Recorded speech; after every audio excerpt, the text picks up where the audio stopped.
기도하겠습니다. 전능하사 천지를 만드신 하나님 아버지를 내가 믿사오며 그 외아들 우리 주 예수 그리스도를 믿사오니 이는 성령으로 잉태하사 동정녀 마리아에게 나시고 본디오 빌라도에게 고난을 받으사 십자가에 못 박혀 죽으시고 장사한 지 사흘 만에 죽은 자 가운데서 다시 살아나시며 하늘에 오르사 전능하신 하나님께 앉아 계시다가 죄로서 산자와 죽은 자를 심판하러 오시리라. 성령을 믿사오며 거룩한 공예와 성령과 서로 교통하는 것과 죄를 사하여 주시는 것과 몸이 다시 사는 것과 영원히 사는 것을 믿사옵나이다. 아멘.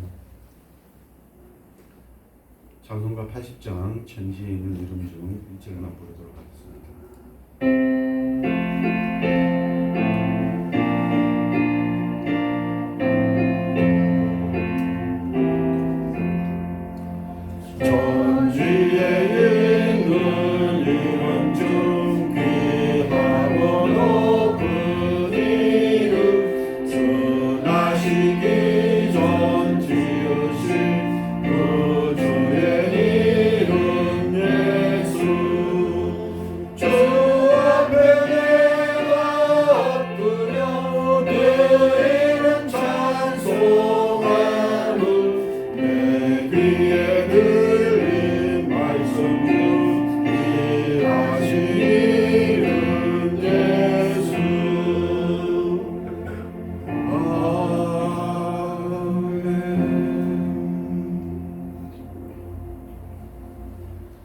기도하겠습니다.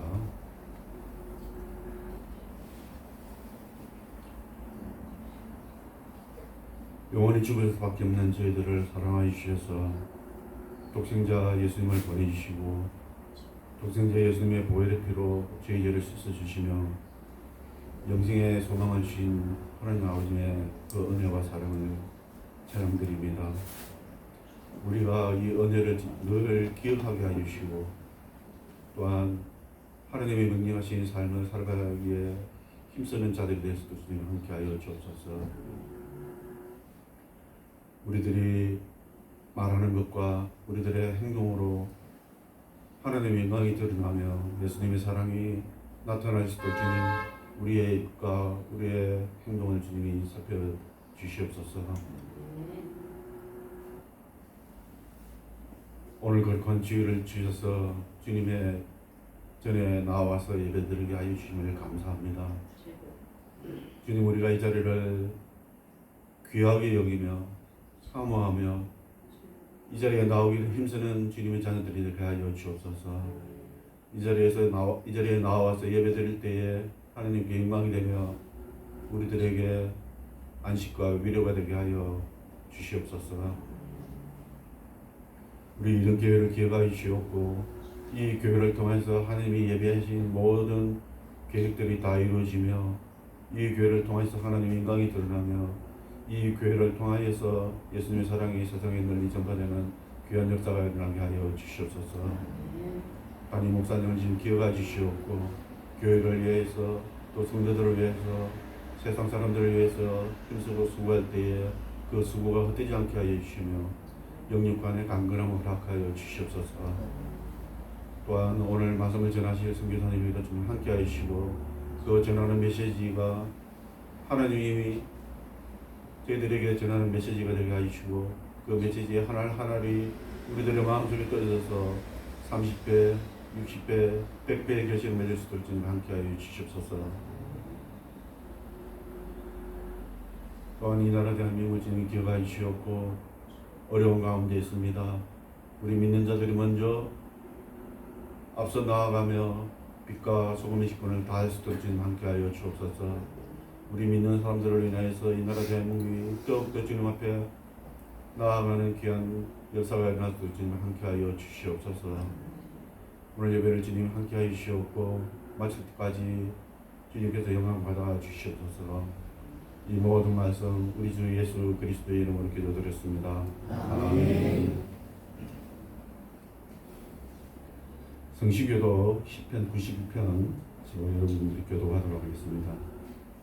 지존자의 은밀한 곳에 거주하며 전능자의 별에 자리에 산다여 나는 여호와를 향하여 말하기를 그는 나의 피난처요 나의 요새요 내가 의뢰하는 하나님이라 하리니 이는 그가 너를 새 사냥꾼의 얼굴에서와 심한 전염병에서 건지실 것이니라. 그가 너를 그의 깃으로 덮으시리니 내가 그의 날개 아래에 피하리로다. 그의 진실함은 방패와 손방패가 되시나니 1000명이 내 왼쪽에서 10,000명이 내 오른쪽에서 엎드려지나 이 재앙이 네게 가까이 나타나리로다. 그가 너를 위하여 그의 천사들을 명령하사 내 모든 길에서 너를 지키게 하시니라. 같이 하나님이 이르시되 그가 나를 사랑한즉 내가 그를 건지리라. 그가 내 이름을 안즉 내가 그를 높이리라. 아멘. 이 시간 각자 소원하는 기도의 제목을 가지고 또 우리 이름교회를 위해서 이 나라 대한민국을 위해서 합심해서 기도하도록 하겠습니다. 다 같이 기도하겠습니다. 하나님 아버지, 사랑하는 감사합니다. 말씀을 나누고 있습니다. 저의 큰 위로와 성령이 말씀 속에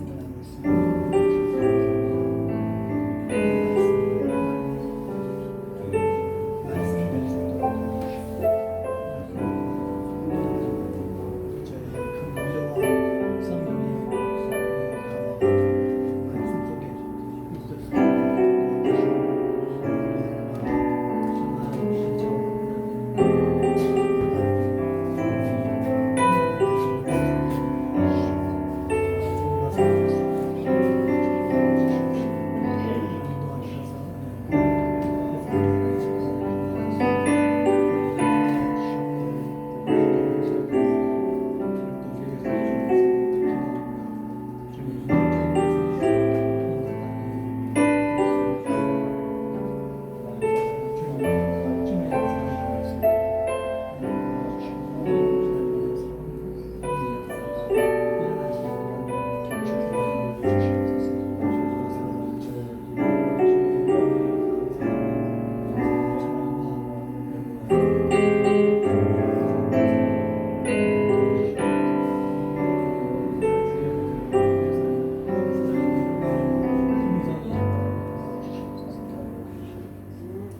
하나님 아버지 감사합니다. 우리를 사랑하셔서 우리 이 자리로 부르시고 하나님의 영광을 보게 하심을 참으로 감사를 드립니다. 믿음으로 하나님께 나아갑니다. 그리고 믿음으로 하나님께 기도를 드렸습니다. 그 기도가 하나도 땅에 떨어지지 아니하고 하나님께서 응답하시는 기도가 되게 하시고 하나님을 바라보고 하나님을 기뻐하며 하나님을 찬양하고 하나님 이름을 높일 수 있는 저희들이 될 수 있도록 도우시기 원합니다. 이 예배의 시간에 성령께서 주장하여 주시고 하나님만이 홀로 영광 받아 주옵소서. 감사합니다. 예수 그리스도의 이름으로 기도합니다. 아멘.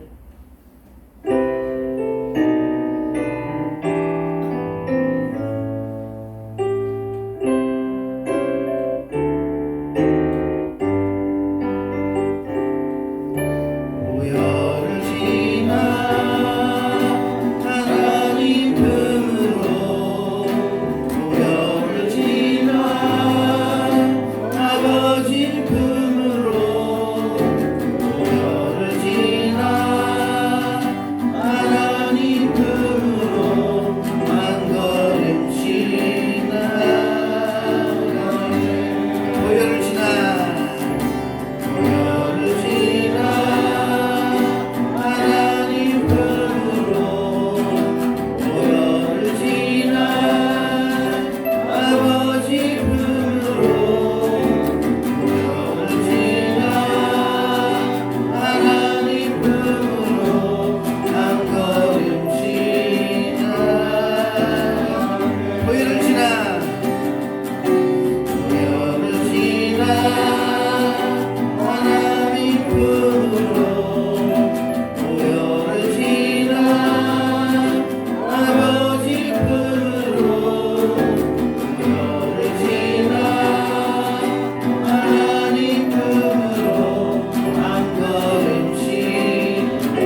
기도드립니다.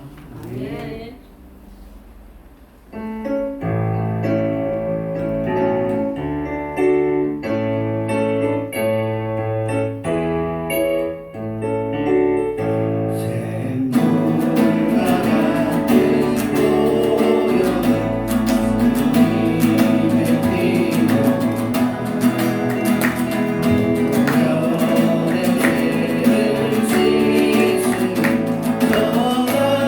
너가게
찬송하겠네. 아멘.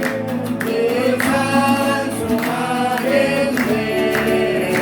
늘 찬송하겠네.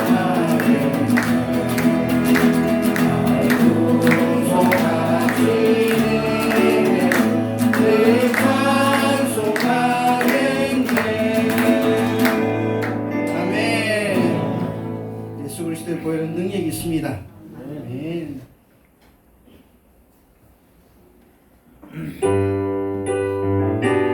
모두 다 이후에 천국에 올라갈 수 있습니다.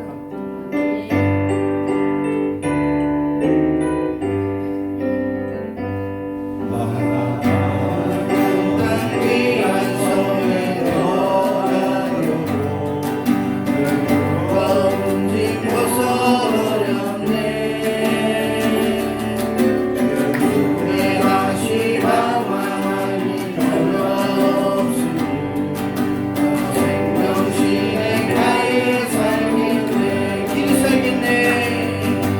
길이 살겠네.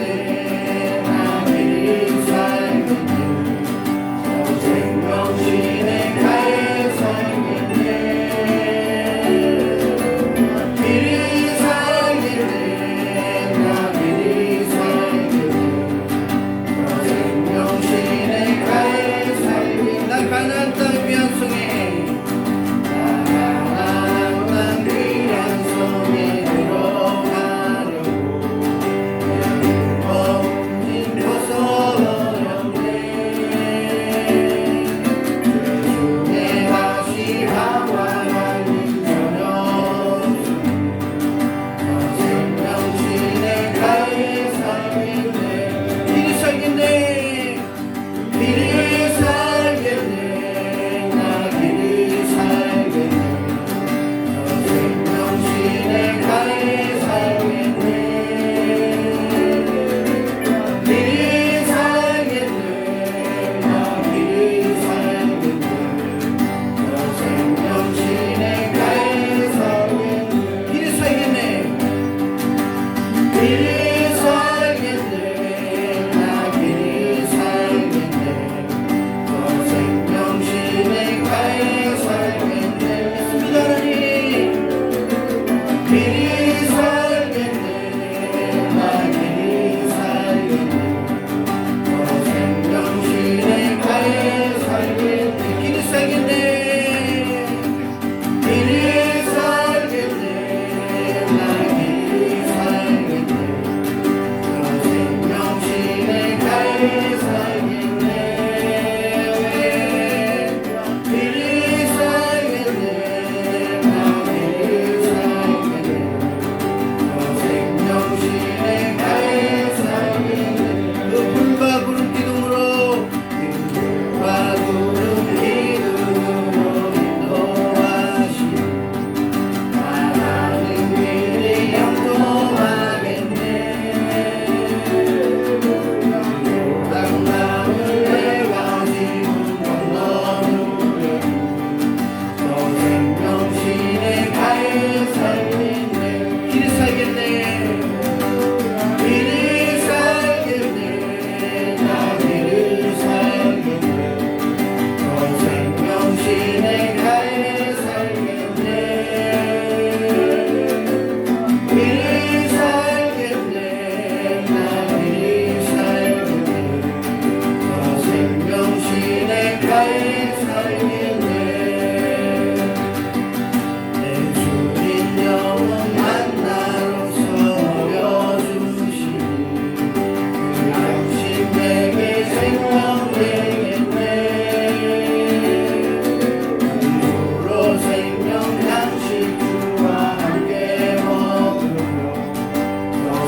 여러분 반갑습니다. 그러니까 저는 잘 들리시나요? 네. 저는 독일에서 왔습니다. 독일 프랑크푸르트 지역에 조그만 슈발박이라는 도시가 있는데 그곳에 한국 삼성도 있고요, LG도 있고, 뭐 현대 모비스도 있고 그런 곳인데 코리아 타운입니다. 그래서 그쪽에서 살고 있고요. 이제 사역은 한국 사람들을 상대로 하지 않고 독일 사람들을 상대로 제가 젊었을 때는 이제 캠퍼스 사역을 했었고요. 그러다가 이제 한 나이가 50쯤 넘어서 독일 교회에 초청을 받아서 거기서 한 10년 정도 사역을 했습니다. 그리고 이제 그 전에 한 7년 전에 제가 지금 나이가 67인데요. 그러니까 7년 전에 은퇴를 했습니다. 그리고 이제 은퇴한 후에 원래는 저희 한국에는 70살에 은퇴잖아요. 근데 이제 60살에 저희가 환갑잔치를 하고 교회에서 저를 이제 파송을 했습니다. 인도로 파송을 받았습니다. 그래서 인도에 가서 제가 이제 인도에 늘 가서 사역하는 건 아니고 다만 이제 1년에 한 2번씩 정도 부활절하고 성탄절에 갑니다. 이 델리 지역에 가서 그곳에서 우리가 이전에 돕던 그 캠퍼스 젊은 대학생들과 중고등학생들을 돕는 사역을 하고 있습니다. 그들이 이제 처음에 제가 갔을 때는 한 30명 정도 모였던 그런 대학생들이 모였었는데 이들이 이제 성경 공부를 하고 하나님의 성령께서 강력하게 역사해 주셔가지고 지금은 한 2,000명 정도의 대학생들이 또 중고등학생들이 성경을 공부하고 있습니다. 저희는 성경은 주로 이제 맨투맨으로 1대1로 가르치거든요. 그러니까 선배가 후배들에게 성경을 1대1로 가르치는데 이 사역이 너무 엄청나게 급속도로 성장해서 이제 너무나 감격스럽고요. 근데 이제 그럼에도 불구하고 이 환경은 너무 열악합니다. 그래서 지금 여기 있는 이 교회 정도면은 이 정도 교회당 정도면은 저희는 나라일 것 같아요. 이제 그럴 정도로 한 4분의 1 정도 이 공간에 이제 한 50명 내지 60명이 들어가서 예배를 드립니다. 그래서 한 반쪽에는 형제들, 남쪽에 반쪽에는 자매들 앉아가지고 앉아서 예배드리거든요. 다. 저도 가면 앉아서 예배드려야 되기 때문에 굉장히 다리가 아프고 막 그렇죠. 근데 어쨌든 그런 그 교회가 26개 있습니다. 지금. 그래서 이제 그런 교회에서 예배드리는 인원들이 총 초보면 한 1,500명 이제 그렇게 되고요. 성경 공부하는 인원들은 한 2,000명 정도 됩니다. 그래서 저희의 그 목표는 비전 하나님께 주신 저희의 비전은 이 뉴델리 지역에 한 500개 그런 교회를 세우고 그 교회마다 한 50명, 60명이 나오니까 그러면 이제 한 3만 명 정도, 5만 명까지 가는 그런 아마 사역이 되지 않을까 이렇게 생각이 돼요. 그래서 그걸 위해서 기도하고 있고요. 그리고 이제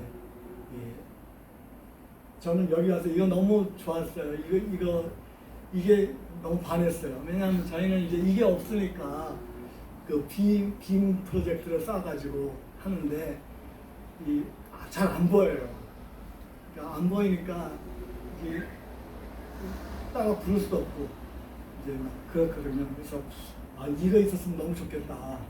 그래서 제가 목사님한테 말씀드렸더니 목사님이 이제 이거 또 후원해 주시는 분들 많이 알고 계신데요. 그래서 이제 연결해 주시기로 했는데 너무 감사해요. 그래서 정말 그런 사역을 하고 있고요. 오늘은 사역 보고를 하는 날은 아니니까 말씀을 잠깐 나누겠습니다. 성경 말씀은 이사야서 54장 1절에서 10절입니다.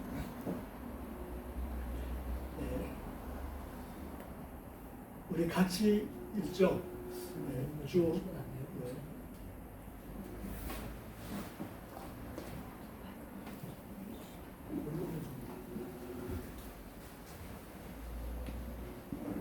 제가 1절 읽고 여러분들이 2절 읽고 이렇게 하겠습니다. 잉태하지 못하며 출산하지 못한 너는 노래할지어다. 산고를 겪지 못한 너는 외쳐 노래할지어다. 이는 홀로 된 여인의 자식이 남편 있는 자의 자식보다 많음이라. 여호와께서 말씀하셨느니라. 네 장막을 넓히며 내 처소의 주장을 아끼고 얼굴을 대되 너의 주를 위하며 너의 말뚝을 교훈하게 하지어다. 이는 내가 좌우로 퍼지며 내 자손은 열방을 얻으며 황폐한 성읍들을 사람 살 곳이 되게 할 것입니다. 두려워 말라. 내가 스스로 하지 아니하리라. 놀라지 말라. 내가 부끄러움을 피하지 아니하리라. 내가 네 전생에 스스로 주고 아버지의 지혜를 다시 지어하려 없소이니. 이는 너를 지으신 이가 내 남편이시라. 그의 이름은 만군의 여호와시며 내 구속자는 이스라엘의 거룩한 이시라. 그는 온 땅의 하나님이라 일컬음을 받으실 것이라. 여호와께서 너를 부르시되 마치 어린이고 마음에 근심한 안에 고소리 안에 들어가다가 어린이를 자에게 알같이 하실 것이니라. 내 하나님께서 말씀하셨느니라. 내가 잠시 너를 버렸으나 큰 긍휼로 너를 모을 것이요 내가 넘치는 진노로 내 얼굴을 네게서 장식하였으나 영원한 자비로 너를 긍휼히 여기리라. 내 구속자 여호와께서 말씀하셨느니라. 이는 내게 노아의 홍수와 같도다. 내가 다시는 노아의 홍수로 땅 위에 범람하지 못하게 하리라 맹세한 것 같이 내가 내게 노하지 아니하며 너를 책망하지 아니하기로 맹세하였노니 산들이 떠나며 언덕들은 무너질지라도 나의 자비에게 대해서 떠나지 아니하며 나의 화평하여 흔들리지 아니하리라. 너를 긍휼히 여기시는 여호와께서 말씀하셨느니라. 아멘. 아멘. 제목은 보혈을 지나 아까 불렀죠? 찬송가 보혈을 지나 제목이고요. 저는 권누가라고 하고요. 독일에서는 저를 루카스라고 부릅니다. 그러니까 독일어 성경은 누가가 루카스예요. 그래서 루카스 권이라고 불립니다.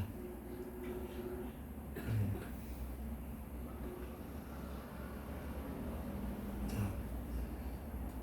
이 독일에는 벤데라는 단어가 있습니다. 여러분 여기 벤데 보이시죠?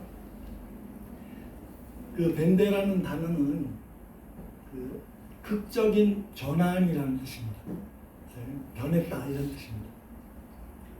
그런데 독일에서는 이제 더 이상 이 단어가 보통 명사로 쓰이지 않고 이제 특별한 어떤 사건을 가리키는 명사가 되어버렸어요.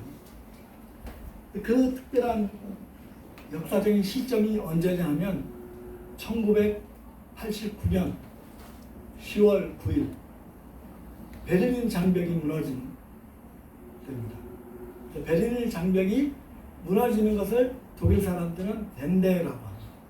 그래서 그 전과 그 후가 완전히 이제 달라졌다는 거예요.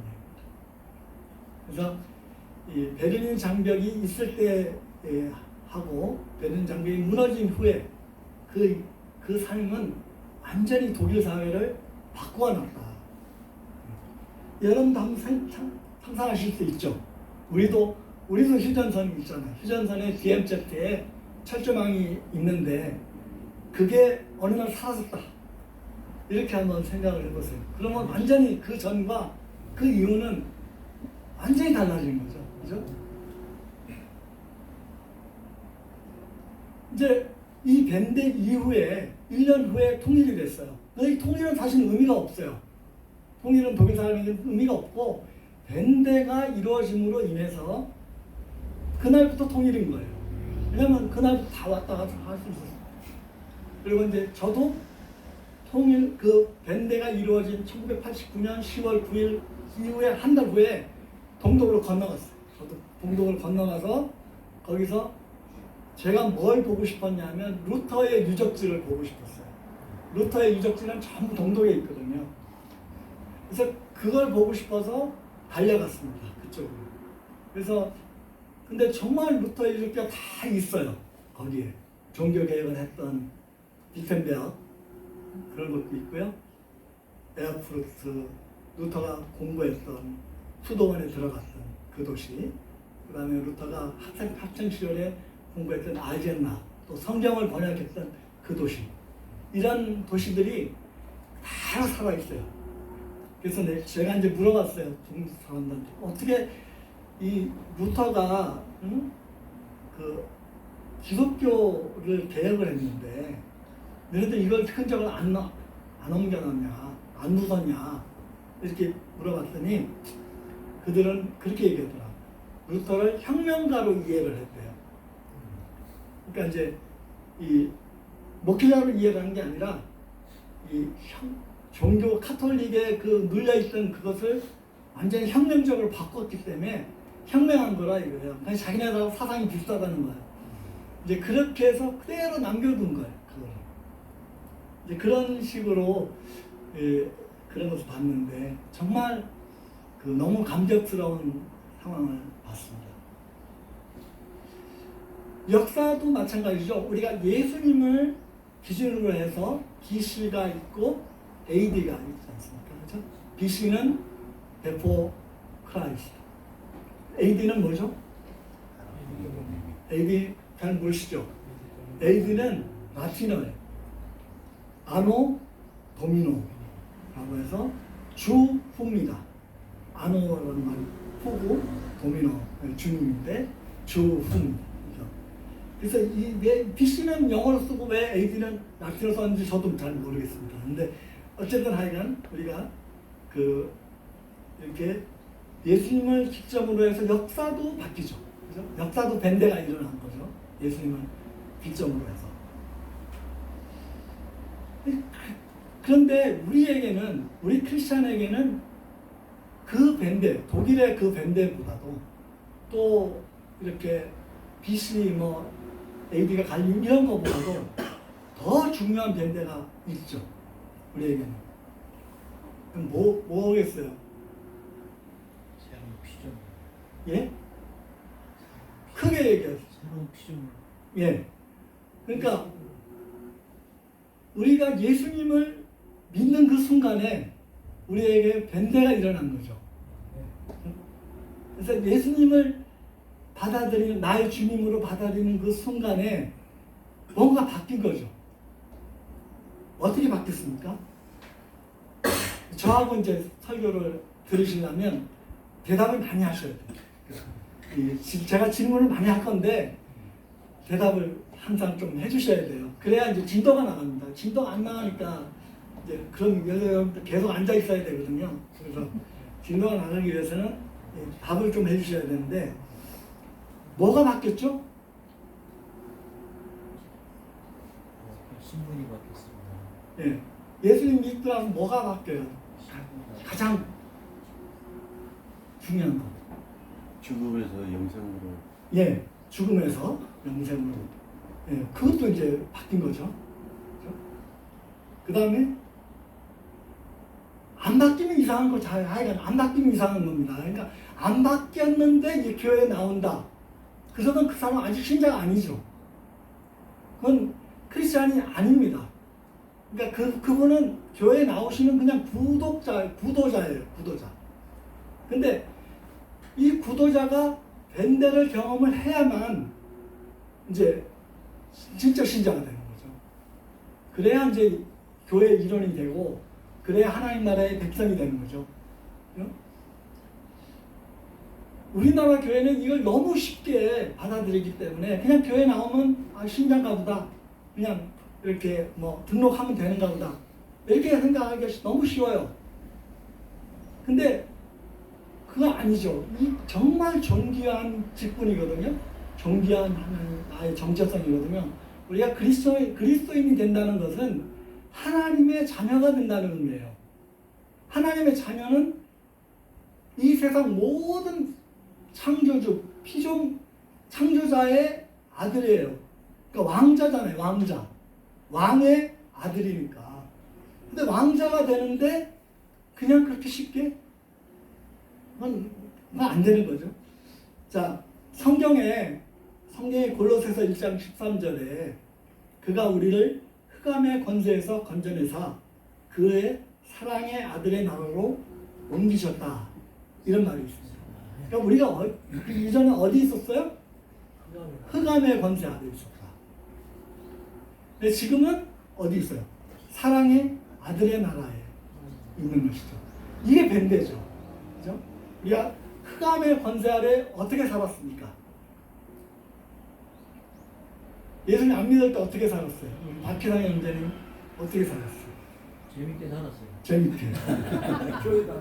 자, 재밌게 살기도 하는데 주로 뭐하고 재밌게 삽니까?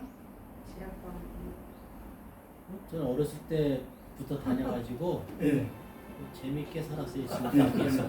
하여간 죄의 권세 아래 있었어요. 그죠? 우리는 죄의 권세 아래 있었어요. 근데 지금은 어디 누구의 권세 아래 있죠? 죄가 아니고 은혜의 세계, 은혜 아래 살고 있죠. 그죠? 또 이전에는 율법의 권세 아래 있었습니다. 저렇게 뭐 어릴 때부터 교회 다니셨다고 하니까 율법의 권세 아래 있었던 거죠. 근데 이후에는 율법이 아니고 성령의 지배 아래 그렇게 사는 거죠. 완전히 다른 세상이죠. 이 세상이. 죽음의 권세 아래 있었고 생명의 권세 아래 있죠. 부활의 새 생명이 제 마음에, 우리 마음에 들어왔기 때문에 그렇죠. 이게 안 바뀌면은 뭐가 문제가 있는 섬생롱이죠. 안 바뀌면 문제가 있는 거예요. 그러니까 이걸 바뀌어야만 신자로서 하나님 백성으로서 살 수가 있고, 그래야 세례를 주고 또 그래야 이제 제대로 된 신앙을 가지고 살게 되죠. 그래도 우리는 아직 이쪽에서 조금 살기도 해요.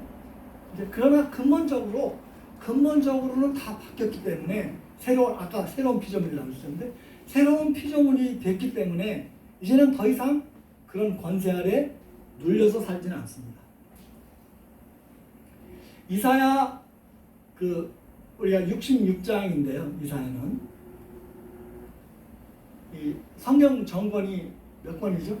66권. 예, 66권. 문자를 잘 채신 66권인데 이게 우연인지는 모르겠어요. 우연인지는 모르겠는데 어쨌든 우연인지 필연인지 모르겠는데 이사야도 66장으로 되어 있어요. 1장부터 39장까지 이사야를 크게 세 부를 나누면 1장부터 39장까지 나눌 수 있습니다. 이사야는 여기에는 주로 하나님의 심판, 또 하나님의 존귀하심, 어미하심, 또 하나님의 이렇게 심판에 대한 메시지 이런 것들이 많이 나오고요. 물론 중간중간에 구원의 여명들이 나옵니다. 7장에 임마누엘 처녀가 잉태하여 아들 낳는 그것도 나오고, 9장에 우리가 핸델의 메시아에 나오는 그런 예수님의 탄생에 대해서 나오기도 하고요. 11장에 하나님 나라에 대해서 설명하기도 하고 12장에도 그렇고요.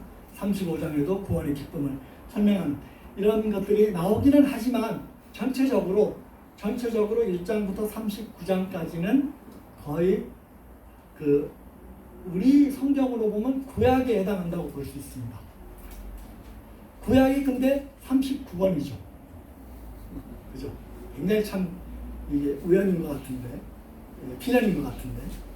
하여간 구약이 39권인데 이 이사야 1장부터 39장까지는 주로 그런 내용들을 다루고 있다.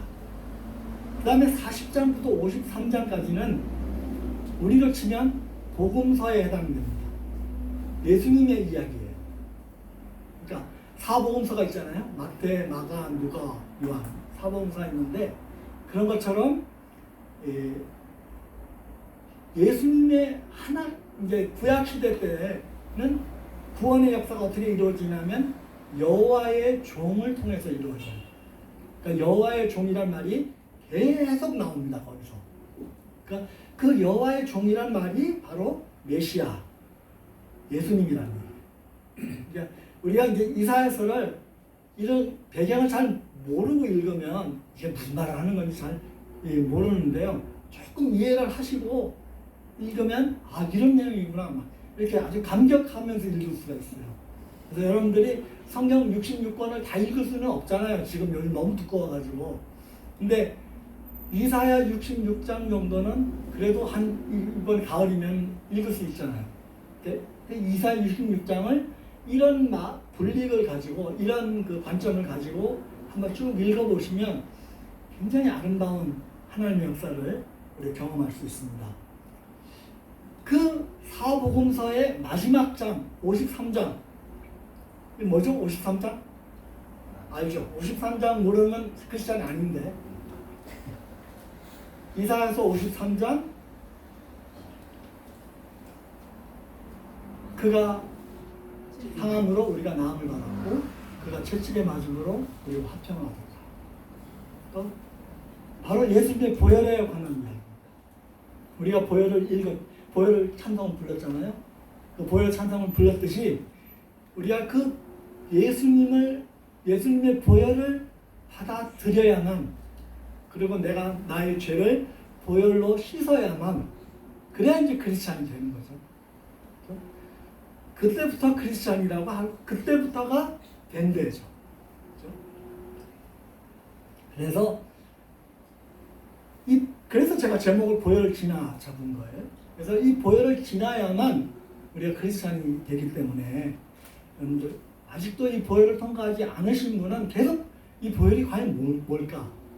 성경을 통해서 자꾸 묵상하시고 생각을 하셔야 돼요. 그런데 이제 보혈을 통과했다고 저는 믿고 이제 진도를 나가기 위해서 저는 믿습니다. 54장부터 66장까지는 우리가 예수님을 믿으면 어떻게 되죠? 밴드가 일어났다고 했는데 밴드 일어난 이후에 우리가 제일 먼저 하는 일이 뭐예요?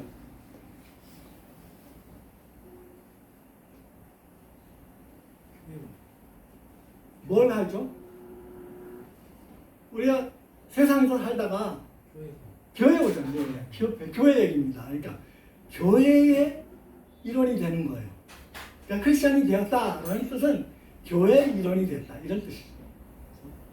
교회는 이런 그 일반적인 이런 교회를 지역 교회를 의미하는 것이 아니고 교회는 우리가 사도신경에 우리가 읽었듯이 그 우주적인 교회, 하나님의 우주적인 교회의 일원이 되는 거예요. 교회는 예배당이 아니고 교회는 모인 신자들을 의미하거든요. 하나님의 백성들이 모인 신자를 의미하는데 그 신자의 일원이 되었다. 그 공동체의 일원이 되었다라는 뜻이에요. 그래서 그 징표로 세례를 받는 거예요. 교회의 일원이 되었다라는 징표. 그래서 교회의 역사가 이제 시작이 됩니다.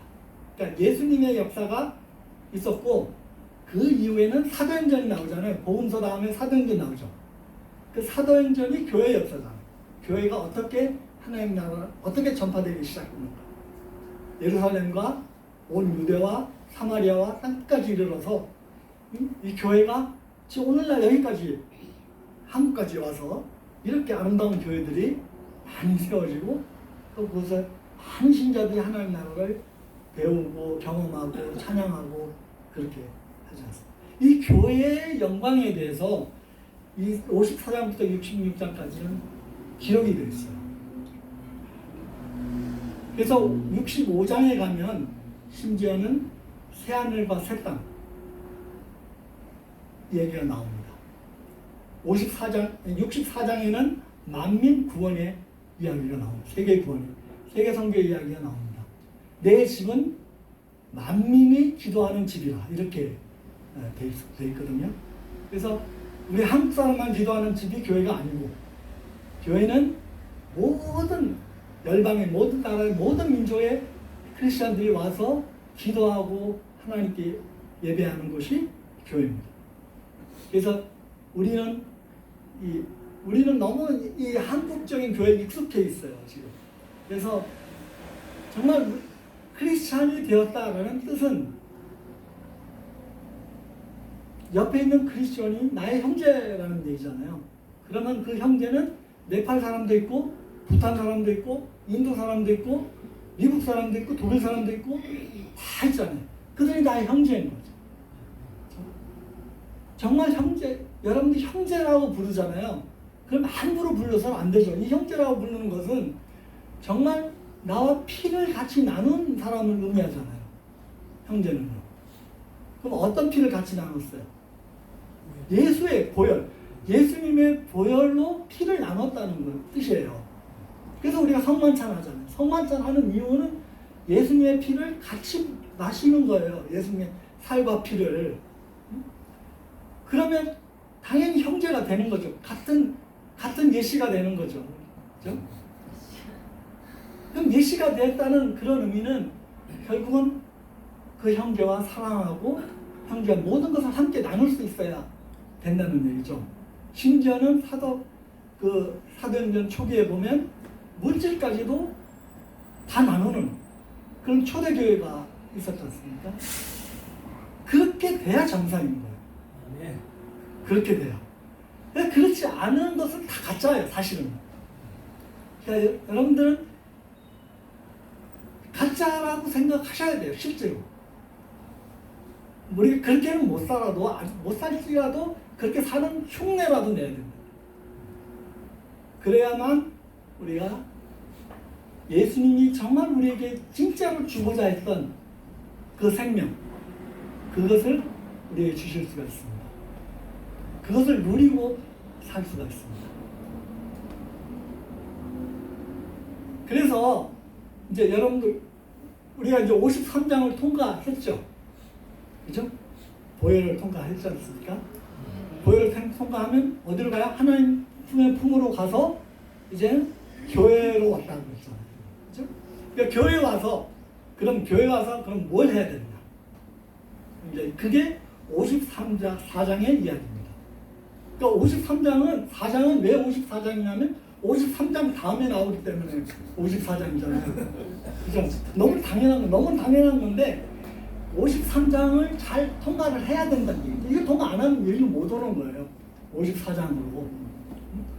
53장의 보혈을 통과해야만 예수 그리스도의 보혈을 나의 십자가의 보혈을 나의 구속으로 받아들이고 예수님 앞에 나의 모든 죄를 회개하고 예수님께 나아가서 하나님의 자녀가 된 후에 그 후에 이제 교회의 일원이 돼서 54장으로 넘어오게 됩니다.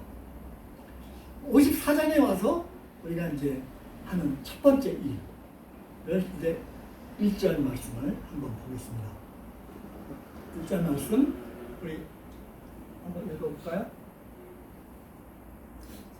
네, 영어 한번 읽어봅시다. 시작.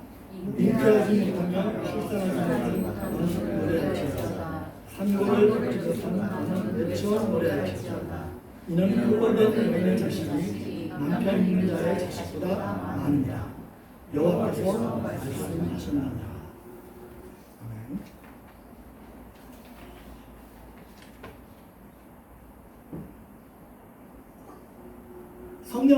이제 예수님의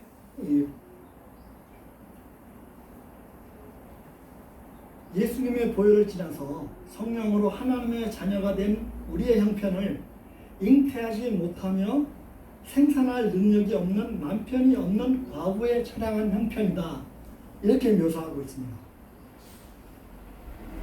구약 시대에는 가장 불쌍한 사람 세 부류가 나오는데, 첫째는 과부, 둘째는 고아, 세 번째는 나그네, 난민.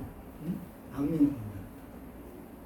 그래서 이 과부와 고아와 나그네는 가장 불쌍하기 때문에 우리의 도움을 가장 많이 받아야 하는 그런 사람이에요. 지금도 그래요. 과부만 빼놓고 지금은 고아하고 난민들은 그렇죠. 과부는 지금 너무 좋잖아요. 너무 남편이 없으니까 놀러라가 하고 살 텐데, 정말 그런데 성경 시대 때는 그렇지 않았다는 거죠. 성경 시대 때는 그런 불쌍한 처지라는 거예요. 저희가 신자가 되었지만 이게 모습이 한꺼번에 바뀌지 않잖아요. 저희가 이제 밴드를 경험하긴 했는데, 이게 진짜 좀 바뀌려면 좀 오랜 세월이 필요하잖아요. 그렇죠?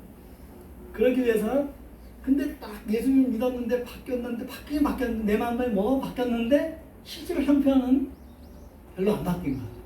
그러니까 내 내면도 그렇고 우리의 또 내 삶의 처지도 그렇고 그런 거예요. 그래서 본래 과부는 자기의 심수에 타령을 하고 운명을 원망하고 울어야 되지 않습니까? 원래는 과부가 해야 될 일은 우는 거예요. 그런데 오늘 성경은 뭐라고 얘기하고 있죠? 너는 노래할지어다. 한번 보세요. 뭐라고 얘기하나요? 네. 잉태하지 못하며 출산하지 못한 너는 노래할지어다. 이게 제 말 아닙니다. 성경 말씀입니다. 노래할지어다. 산고를 겪지 못한 너는 외쳐 노래할지어다. 함성을 치면서 막 찬양하고 노래하는 그런 일. 여러분들 교회 와서 제일 먼저 하는 일이 성경 보는 것보다 찬송가 배우는 거잖아요. 찬송가하고 하나님을 찬양하고 하나님께 예배하는 법을 배우잖아요. 이게 이제 우리가 보혈을 지나서 교회 일원이 되면 해야 하는 일이라는 거예요. 이것 외에는 사실은 다른 것은 다 의무가 하나도 없어요. 크리스찬의 유일한 의무는 하나님께 예배하는 거예요. 하나님께 예배하고 하나님을 찬양하기만 하면 다 되는 거예요. 그게 하나님의 자녀가 해야 될 일이죠. 여러분의 자녀가 있다고 생각해서 다 있잖아요. 손자도 있고 뭐 있으실 텐데, 그 손자한테 우리가 뭘 바라겠어요? 그 사람이 나한테, 그 손자가 나한테 뭐 1,000원짜리 주기를 바라겠어요? 뭘 바라겠어요? 그 아버지 품에 와서, 할아버지 품에 와서 안겨주기만 하면 그게 행복이잖아요. 저도 이제 손자를 봤거든요. 2년 전에, 3년 전에 손자를 봤는데, 그 손자한테 정말 아무것도 안 바라요. 무한정 주기만 하죠. 그죠? 그래도 귀여워요. 뭐 똥 싸고 그런 거 다 내가 치워줘도 해도 너무 귀여운 거예요. 우리 하나님도 그러실 거 아닙니까? 우리 하나님도 내가 아무리 사고를 쳐도 뭘 해도 자기 자녀인데 뭘 더 바라겠어요? 거기다가 무한정 사랑하시고 무한정 이렇게 주시고 하시는 거죠. 그래서 그것을 통해서 우리는 그 하나님의 사랑을 잘 누리면 되는 거예요. 하나님의 사랑을 누리고 우리가 해야 될 일은 하나님께 예배하는 거죠. 그런데 이 예배는 우리가 그냥 이렇게 교회 와서 드리는 이 공적인 예배가 아니고, 예배라고 하는 것은 감사한다는 뜻이에요. 하나님께 감사한다. 우리가 데살로니가 5장 18절에 여러분 기억에 요즘 외우시죠? 그거 외우셔야 되는데 항상 기뻐하라.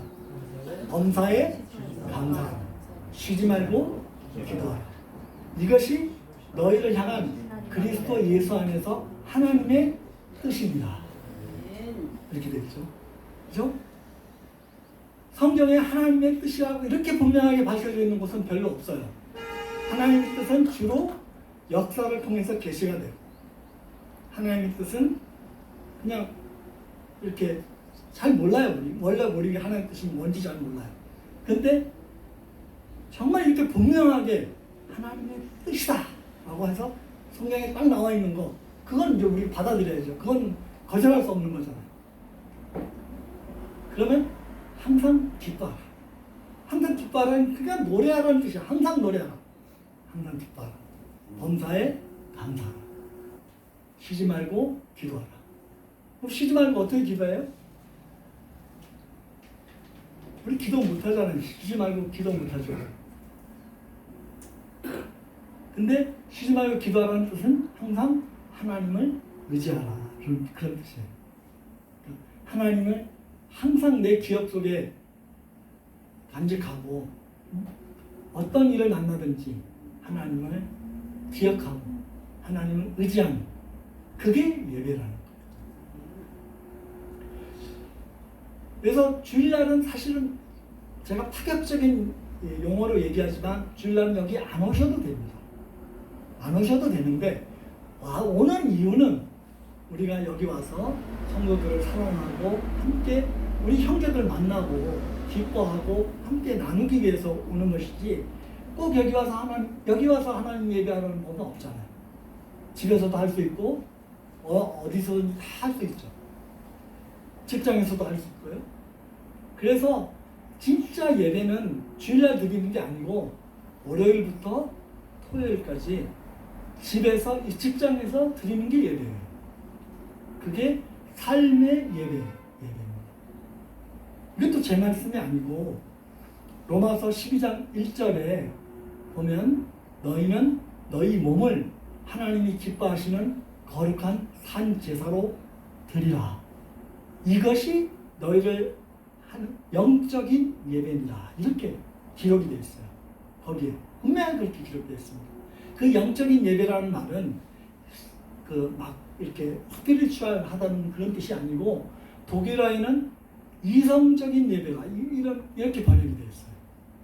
그러니까 아주 우리가 이성을 가지고 정말 생각하면 하나님이 안 계신 곳이 없잖아요.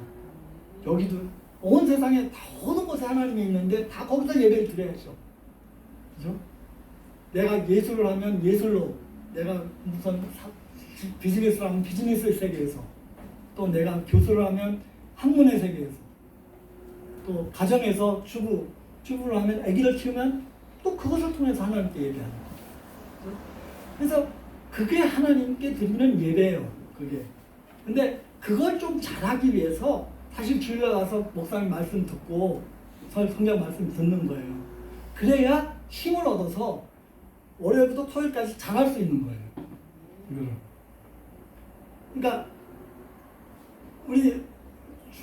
제가 이제 자랄 때 저도 한국교회에서 자라서 저희 아버님 장로님이신데 맨날 저희 아버님 위에 올라가서 대표기도 하실 때 뭐라고 했냐면 저는 월요일부터 토요일까지 죄만 짓고 살았습니다. 그래서 회개합니다. 이렇게 기도하시거든요.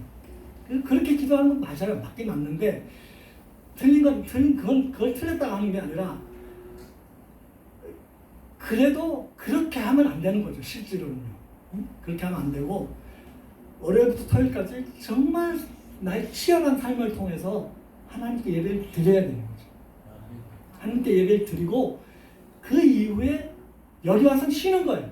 여기 와서 쉬고 예배를 우리가 한참 많이 들었기 때문에 좀 쉬면서 릴렉스 하면서 하나님 말씀을 듣고 하나님께 위로도 받고 이제 형제자매들의 그것도 위로도 좀 받고 이렇게 하면서 힘을 충전해 가지고 다시 이제 나가는 거죠. 예배의 장소로 다시 나가는 거예요.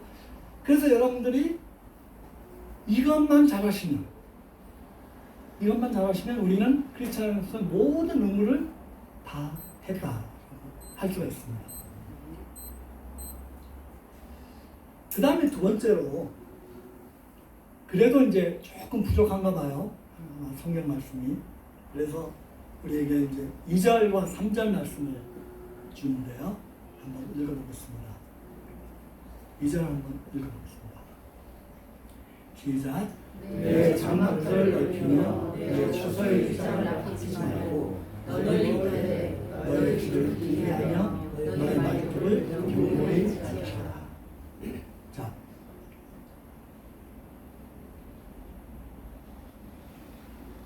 이게 왜 하나님께서 우리에게 내 장막터를 넓히라고 할까요? 누구에게 주시는 말씀이에요? 이 말씀이 과부에게 주시는 말씀이에요. 과부에게 주시는 말씀인데 갑자기 장막터를 넓히라고 해요. 뭔가 이상하잖아요. 아까는 울어야 되는데 노래하라고 했어요. 하나님 말씀은 항상 역설적입니다. 이렇게 하나님 말씀은 내 처지하고는 정반대의 것을 얘기하고 계시는 거예요. 과부는 원룸만 필요하죠. 그죠?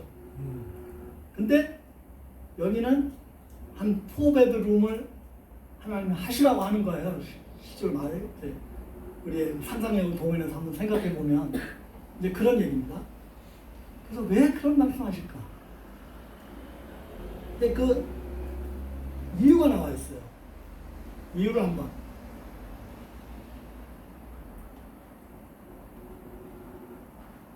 3절 읽어보겠습니다. 시작.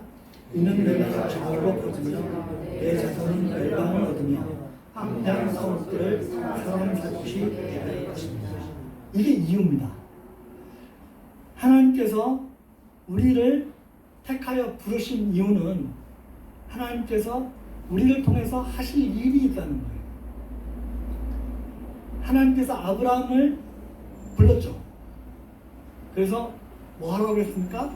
본토, 친척, 아비집을 떠나 내가 내게 지시할 땅으로 가라. 이렇게 명령하시죠. 그 이유가 근데 뭐예요? 그 이유가 또 나오죠. 3절에 보면 2절에 보면 너는 복의 근원이 될지라. 너로 인하여서 온 세상 모든 민족이 복을 얻고 그렇기 때문에 너는 떠나야 한다. 이런 얘기를 하신 거죠. 자, 우리가 그럼 세상을 떠나서 이제 교회로 왔어요. 세상을 떠나서 교회로 온 이유는 하나님께서 우리를 복으로 만드시기 위해서 불러주신 거예요. 하나님께 복으로 불러주셔서 이 복을 온 세상 만민에게 증거하라고 부르신 거예요. 그래서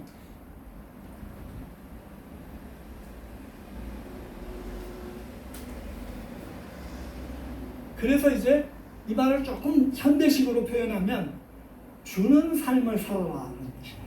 받는 삶을 사는 것이 아니고 이제까지는 세상에서 막 얻기 위해서, 받기 위해서 살았어요. 근데 이제는 더 받을 게 없어요. 뭘 받았어요, 우리가? 예수 그리스도의 보혈을 받았잖아요. 그거보다 귀한 게 어디 있어요? 그거보다 귀한 거 있습니까? 정말? 없죠. 없다고 동의를 하시면 크리스찬인 거죠. 네. 그래서 그 보혈을 받았는데 더 받을 게 없단 말이죠. 우리는 이제 우리는 어떤 삶을 살아야 되느냐? 주는 삶을 살아야 된다. 하나님의 복을 남에게 나눠주는 삶을 살아야 된다. 그래서 독일의 유명한 신학자 디트리히 보네프는 교회는 타인을 위해서 존재해야 된다라고 했어요.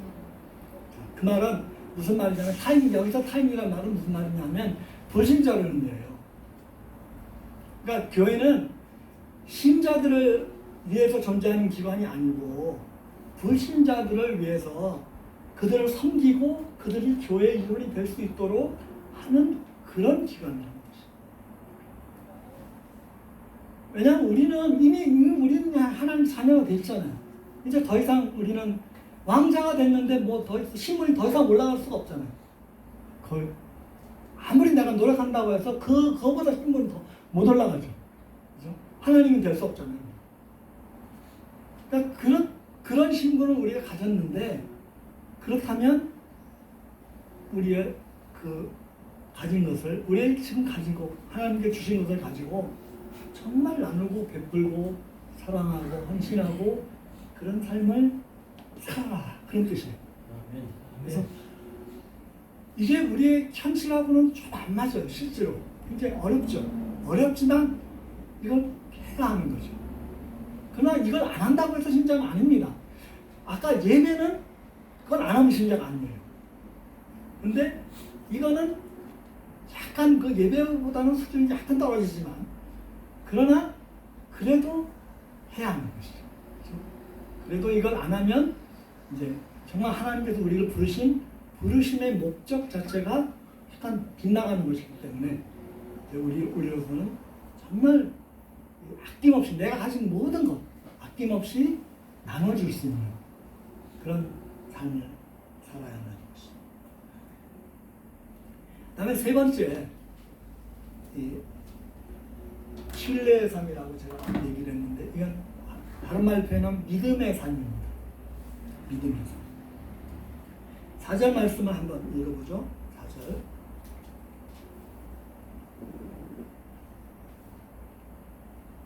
자, 4절 시작.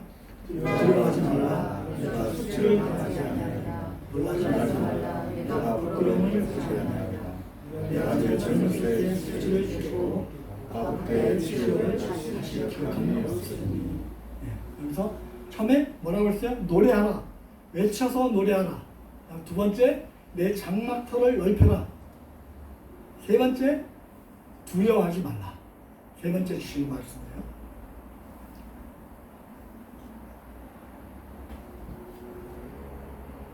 이제 우리가 신자가 되어서, 크리스찬의 보혈을 지나서 신자가 되어서 헌신의 삶을 살기 시작하면, 이제 처음에 신자가 되면 너무 기쁘고 그래서 정말 헌신도 많이 해야 돼요. 근데 이제 이게 한 10년, 이제 나의 첫사랑이 약간 식어 가면 이제 조금 걱정이 되기 시작하죠. 내가 정말 이렇게 살아도 되는가? 내가 정말 나의 모든 것을 다 드려도 되는가? 또 우리 목사님 같으신 분은 정말 청춘을 다 바쳐서 저렇게 하고 계시는데, 과연 저렇게 해도 앞으로 살아남을 수 있을까? 이런 생각들이 조금씩 들어오기 시작합니다. 저에게도 들어왔어요. 저도 한 나이 50쯤 되니까 몸이 아파지기 시작해요. 그때부터. 그래서 막 불면증도 생기고, 그다음에 우울증도 생기고, 막 밤에 잠도 안 오고. 그래서 이제 밤에 잠이 안 오니까 기도하라는 뜻인 줄 알고 열심히 기도만 했어요. 그랬더니 더 안 오는 거예요. 더 잠이 안 오는 거예요. 이게 완전히 미칠 정도로 이제 그런 거예요. 그래서 완전히 내가 이게 뭐가 좀 돌았나 이런 생각이 들 정도로. 근데 저만 그런 게 아니고 우리 집사람도 그래. 우리 집사람도 갱년기, 이제 그때는 갱년기가 들어오기 시작하니까 막 아프고 막 이제 시들시들 하는 거예요, 좀.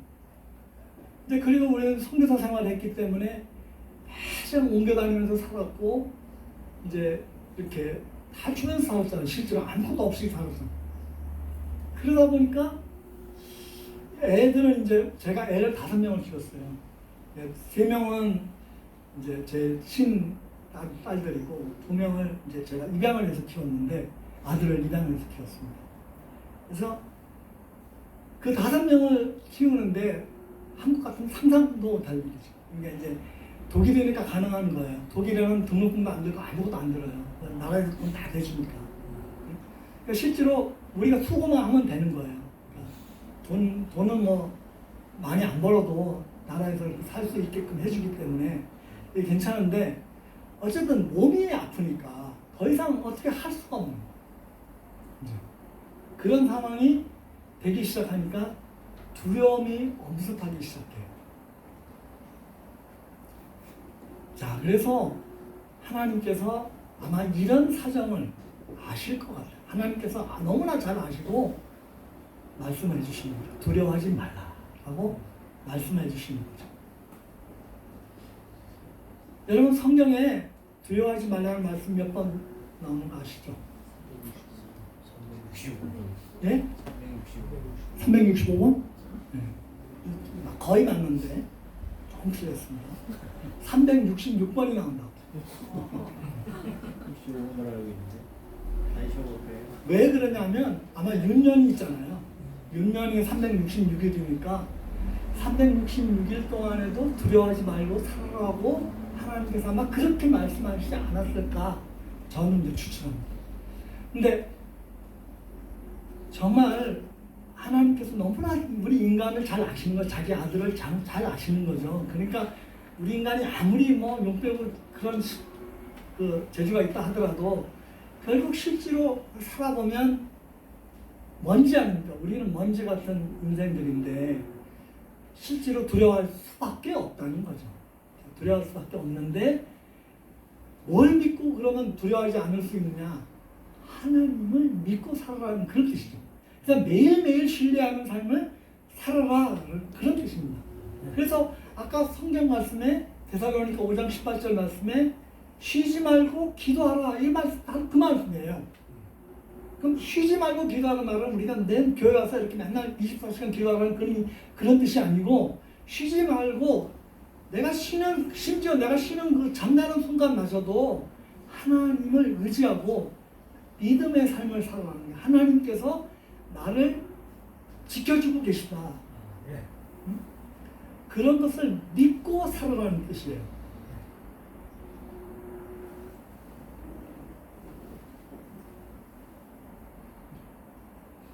근데 우리가 이제 좀 더 이성적으로 한번 생각해 봅시다. 진짜 왜 어떻게 믿고 살죠? 뭘 믿고 사는 거예요? 우리가 신자가 되었다 그래서 뭘 믿고 산다고 그래요. 믿음의 삶을 산다고 하는데 그럼 뭘 믿는 거예요? 예?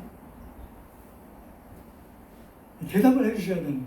하나님 말씀을 믿고 그러니까 사람 예, 정답 나왔습니다. 하나님 말씀을 믿고 살아. 정답. 그러니까 이 세상에서 우리가 믿는 건 뭐예요?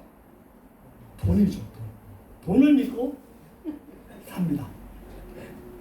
일반 사람들 다 그렇습니다. 심지어 우리마저도 돈을 믿고 살아요.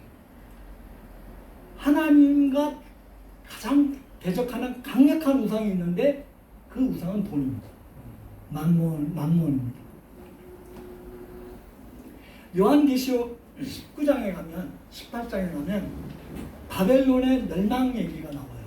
그 바벨론이 뭘 의미하냐면 이 세상의 모든 화려한 도성을 의미해요. 그 도성이 멸망한다고 했어요. 멸망하는데 그 도성에 장사꾼들이 있어요. 그 장사꾼들이 심지어 우리가 사고 파는 모든 물품들이 거기 다 기록되어 있습니다. 그런데 마지막에 뭐가 기록되어 있냐면 사람들의 영혼까지도 사고 판다고 되어 있어요. 그게 우리의 세상의 삶이에요. 사람의 몸과 마음을 파는 거죠. 사고 팔아서 사단의 종이 되도록 하는 거예요. 그런데 그런 바벨론에서 우리는 어디로 왔어요? 가나안으로 왔잖아요. 가나안으로 와서 가나안에서는 더 이상 이 바벨론의 가치가 우리에겐 가치가 아니잖아요. 이 가나안의 가치는 하나님의 말씀을 믿고 사는 거죠.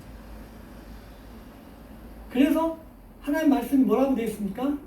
구약과 신약입니다. 그 약이란 말은 약속이란 뜻이에요. 하나님의 언약을 믿고 우리는 산다는 거죠. 그것을 의미하죠. 뭘 믿느냐, 우리 이해를 해야 돼. 뭘 믿는지 우리가. 응? 약속의 말씀. 네, 성경 말씀. 언약의 말씀. 왜 그걸 믿어요? 성경 말씀은 결코 변하지 않는. 언약의 말씀. 1.2획도 변할 수 없는 그 하나님의 말씀이기 때문에 우리가 믿고 사는 거죠. 그죠? 자, 그 하나님의 그 변하지 않는다는 뜻이 무슨 말이냐면, 여러분들 1억짜리 수표가 있다고 생각합시다. 1억짜리 수표를 내가 여기 딱 넣고 있으면 제가 두려워하겠습니까? 안 두려워하잖아요.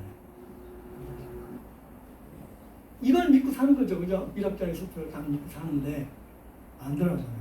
근데 왜 그 수표를 믿어요? 왜 수표를 은행에 가서 딱 주면 여러분한테 주잖아요. 은행에서. 근데 우리 신자도 이런 수표를 가지고 있다는 겁니다. 우리 신자도 어떤 수표를 가지고 있느냐? 에베소서 1장 말씀해 보시면 성령의 보증이라고 되어 그 보증이란 말이 수표 뜻이에요.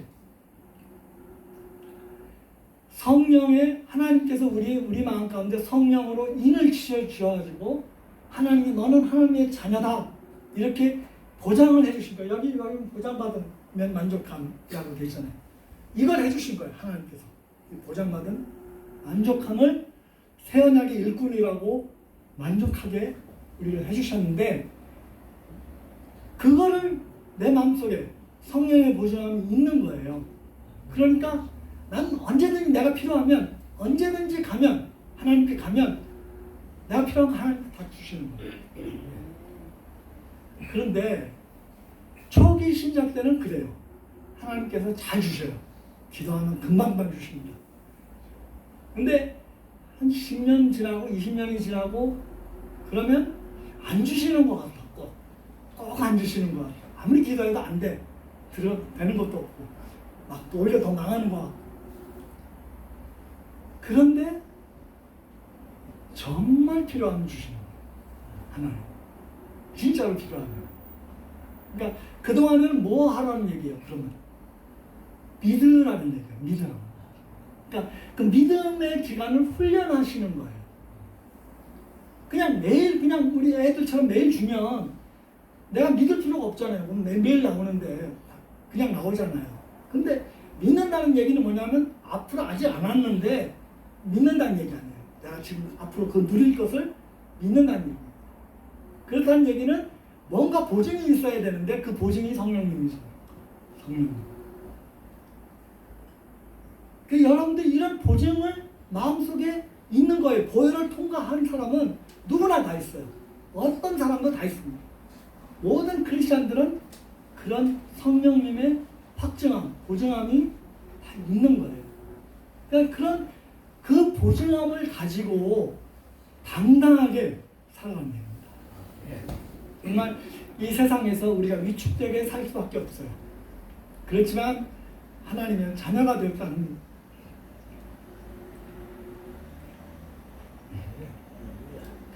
하나님의 자녀가 됐다는 말은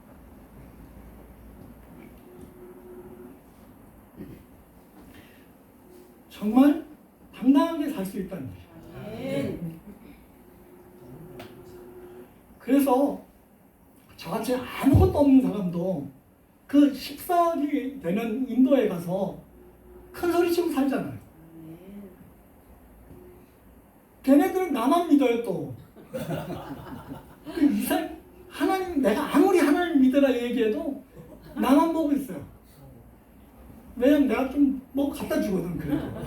그러니까 자꾸 이제 그렇게 되기 때문에 우리 신자가 그렇게 돼요. 근데 그렇게 되는 건 우리가 의식적으로 배척을 해야 된다는 거죠. 그걸 의식적으로 배척하고 이제 정말 하나님의 말씀을 믿고 언약을 믿고 이제 살아가는 그런 얘기죠.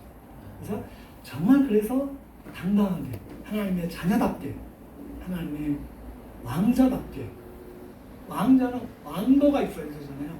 그 왕도가 바로 성경 말씀이 우리에게 신약 성경 말씀이 우리에게 주시는 그 삶을 살아가는 그 도, 그게 왕도거든요. 그것을 우리가 그대로 살면 이 하나님의 자녀답게 살 수가 있습니다.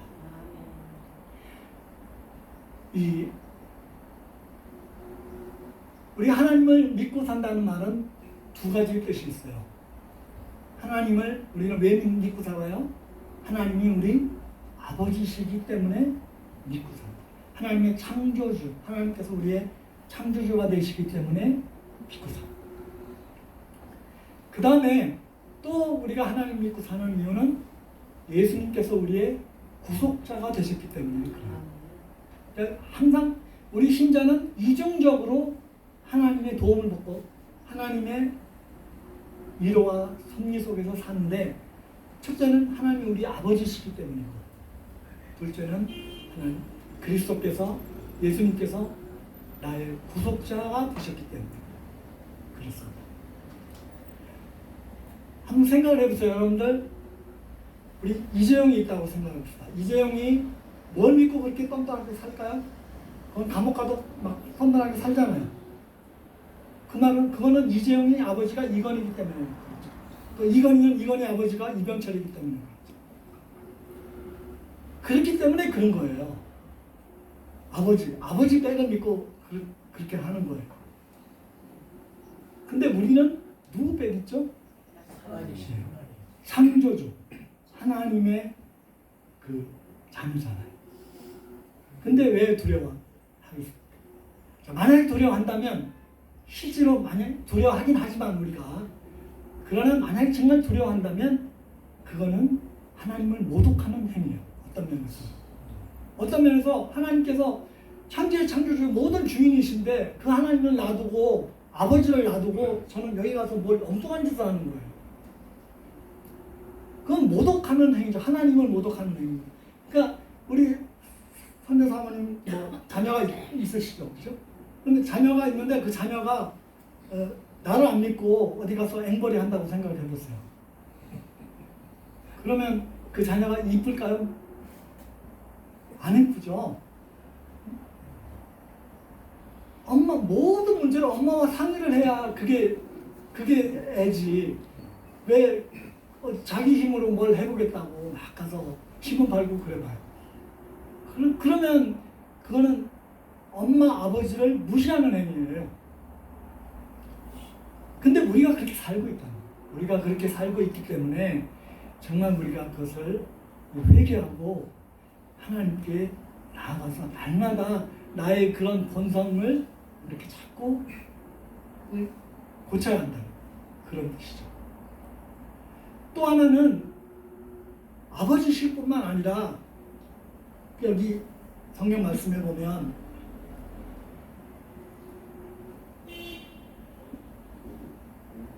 자 5절 말씀을 읽어봅니다. 이는 너를 지으시니가 내 남편이시라. 그의 이름은 만군의 여호와시며 내 구속자는 이스라엘의 거룩하시라. 그는 만의 하나님이라 일컬음을 받으시리라. 지으시니가, 이건 창조주, 하나님 창조주를 의미하는 거죠. 그 다음에 남편이시라 이렇게 얘기했죠. 누구에게 주시는 말씀이에요? 과부에게 주시는 말씀이죠, 그죠? 과부에게 주시는 과부는 남편이 없는데 하나님께서 남편이 되신다. 그 당시에 성경시대의 남편은 의지의 대상이고 모든 안전의 보장이에요. 지금도 이슬람 쪽에 시대 사는 사람들은 남편이 없으면 안전이 보장이 안 되는 거예요. 그래서 막 4명씩, 3명씩, 4명씩 부인을 두잖아요. 그 부인들이 남편이 있어야만 사회에서 안전하게 살 수 있는 거예요. 그런데 그 하나님께서 나의 남편이 되신다. 그래서 우리 선자 사모님이 만약에 우리 이상훈 목사님만 믿고 산다 하면 두려워하게 되죠. 그죠? 그러니까 그런데 진짜 남편은 누구예요? 진짜 남편은 우리 하나님이시죠. 예수 그리스도시다. 그렇기 때문에 우리는 당당하게 살 수가 있는 것입니다.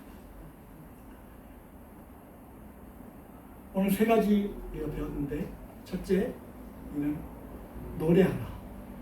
하나님을 찬양하고 기뻐하고 예배하고 감사하는 그런 삶을 살아라. 두 번째, 장막터를 넓히라. 주는 삶, 헌신하는 삶, 이웃을 위하는 삶, 사랑의 삶. 그런 삶을 살아라. 세 번째, 두려워하지 말고 당당하게 하나님의 자녀답게 살아라. 하나님께 주시는, 교회에게 주시는 첫 번째 권면입니다. 그래서 교회가 이제 앞으로 여러 가지 일들을 많이 해야 돼. 세계 선교도 해야 되고 또 뭐 이웃 구제도 해야 되고 여러 가지 일을 많이 해야 되는데 신자가 딱 되고 나서 이제 정말 보혈을 경험한 사람이 그 다음에 교회 일원이 됐을 때 첫 번째 주시는 권면, 그 말씀을 우리가 받아들이고 그 말씀대로 사는 여러분 되시기를 그리스도의 이름으로 축복합니다. 아멘. 기도하겠습니다. 하나님 아버지, 부족한 저희들을 예수님의 보혈을 통해서 하나님의 자녀가 되게 하시고 왕자가 되게 하시고 하나님의 사람이 되게 하실 것을 참으로 감사합니다.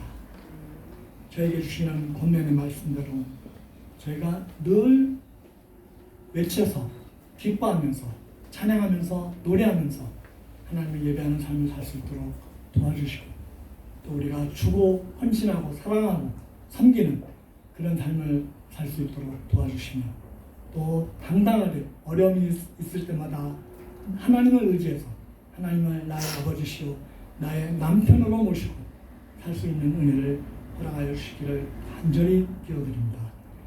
이 모이신 성도님들의 마음 속에 하나님 말씀이 새겨질 수 있도록 축복하여 주시옵소서. 예수님의 이름으로 기도했습니다.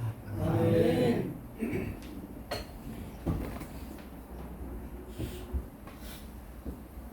네, 주신 말씀 감사합니다.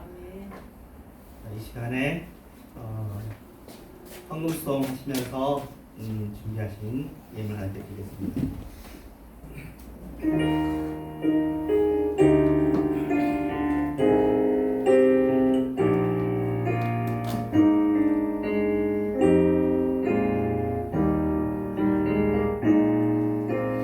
날 위해 십자가에서 객들이신 사랑 오늘도 그 사랑 안에 다 거합니다.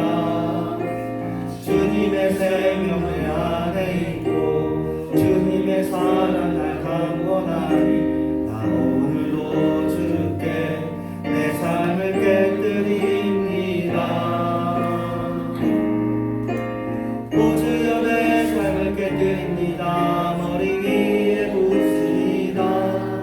내 모든 삶과 생명을 얻으소서. 오주여 내 삶을 깨뜨립니다. 머리 위에 붓습니다. 주님께라면 아깝지 않습니다. 오주여 내 삶을 깨뜨립니다. 머리 위에 붓습니다. 내 모든 삶과 생명을 얻으소서. 오주여 내 삶을 깨뜨립니다. 머리 위에 붓습니다. 주님께라면 아깝지 않습니다.